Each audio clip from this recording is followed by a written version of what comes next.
बच्चों, आज हम पीएच स्केल के बारे में अध्ययन करते हैं। पीएच मापक्रम क्या होता है। यहाँ पर यानी पीएच के अंदर पी जो है एक जर्मन शब्द पुषांश अर्थात शक्ति का सूचक है ये, और यहाँ पर जो एच है ये हाइड्रोजन आयनों को इंगित करता है। हाइड्रोजन आयन की जो सांद्रता होती है उसको।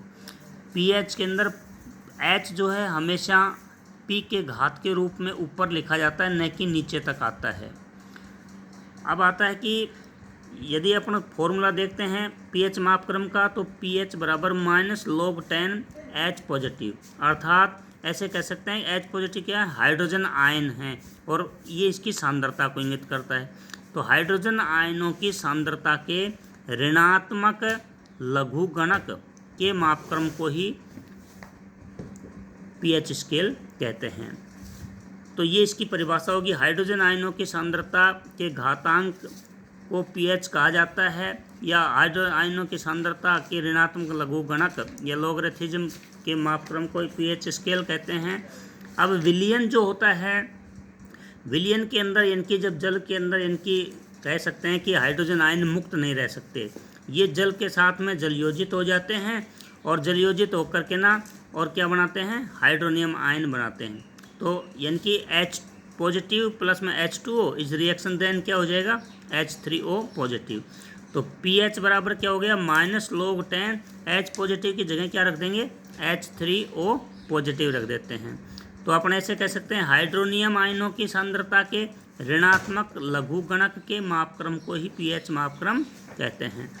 अब क्या होता है कि उदासीन जो इनकी जल जो है उसका pH का मान 7 होता है, और pH बराबर -log10, तो उदासीन जल का कितना होता है, 7। तो हाइड्रोजन आयन की सांद्रता कितनी हुई, 1 × 10⁻⁷। अब इसको अपन ये घात -7 इसको इधर लेकर आएंगे log से पहले, तो ये माइनस और ये इधर माइनस, दोनों क्या हो जाएंगे, प्लस बन जाएगा। तो 7log10 हो गया, और log10 का मान 1 होता है, इसलिए pH का मान कितना हो गया, उदासीन जल का 7 हो गया। यदि 7 से कम होता तो विलयन कैसा होता, अम्लीय। 7 है तो कैसा हुआ, उदासीन, और 7 से अधिक और 14 तक होता तो क्या होता, क्षारीय विलयन होता। इसलिए इसको अपन इस तरह से दर्शा सकते हैं। पीएच का मापक्रम 0 से लेकर 14 तक होता है, जिसमें 7 मिड पॉइंट आता है जो उदासीन होता है। 7 से कम यानी 0 तक या 0 से 7 तक का विलयन हो वो कहलाता है अम्लीय, 7 वाला उदासीन, और 7 से अधिक और 14 तक वो कहलाता है क्षारीय। तो 0 से 7 से कम तक का हुआ अम्लीय, 7 वाला उदासीन, 7 से अधिक और 14 तक क्या कहलाता है, क्षारीय।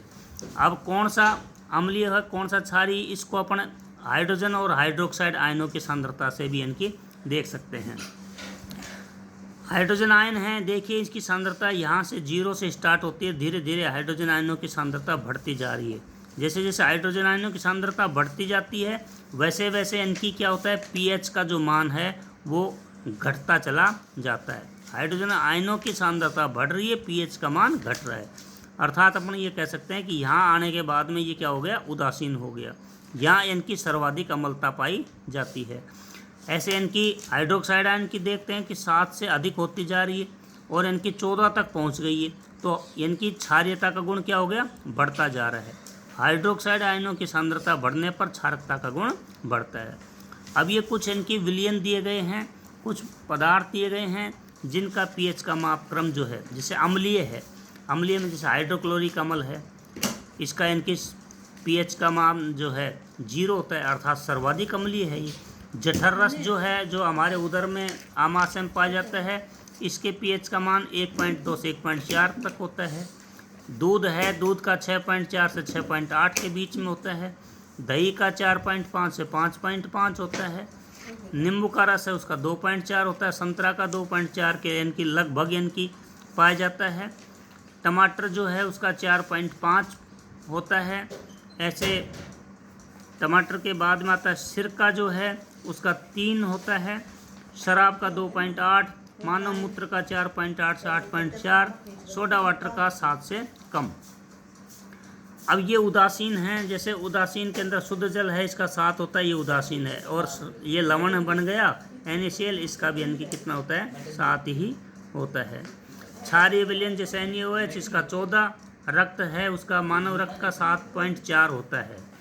साबुन का पानी उसका 0 से 11 के बीच होता है। सोडा युक्त शीतल पेय हैं उनका 7 से अधिक पाया जाता है। और मिल्क ऑफ मैग्नीशिया है उसका 10.5 पाया जाता है।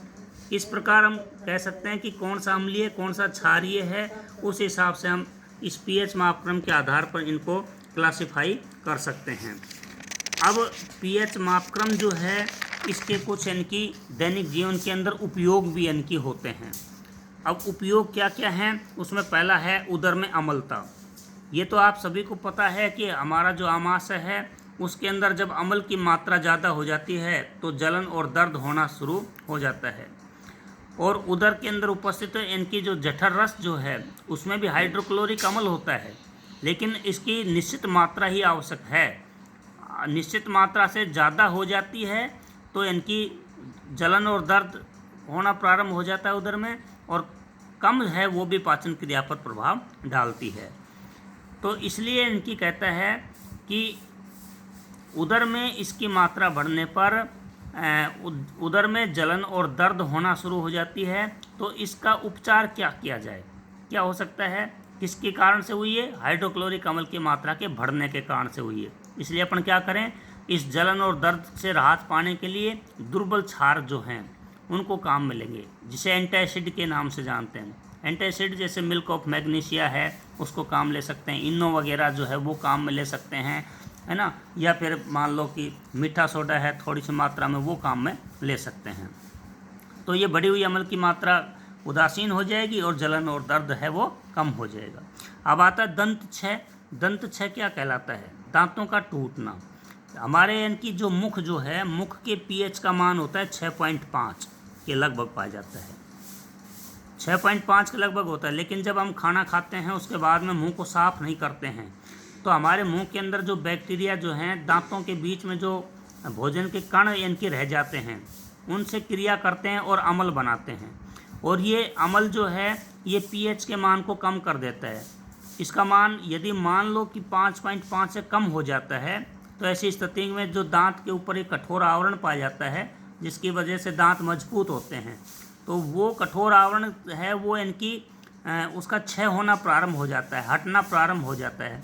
और वो जब हट जाता है तो दांत कमज़ोर हो जाते हैं और जरा सी कोई कठोर वस्तु चबाते हैं तो दांत किरकना शुरू हो जाते हैं, छोटे छोटे टुकड़ों में टूटना शुरू हो जाते हैं।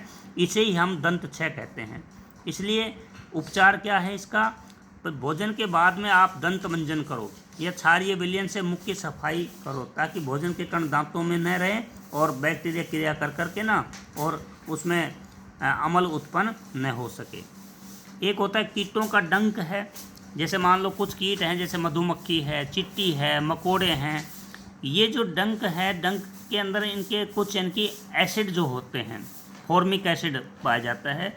तो ये जो अम्ल जो होता है जैसे हमारी त्वचा के संपर्क में आता है तो जलन और दर्द होना प्रारंभ हो जाता है, सूजन आ जाता है।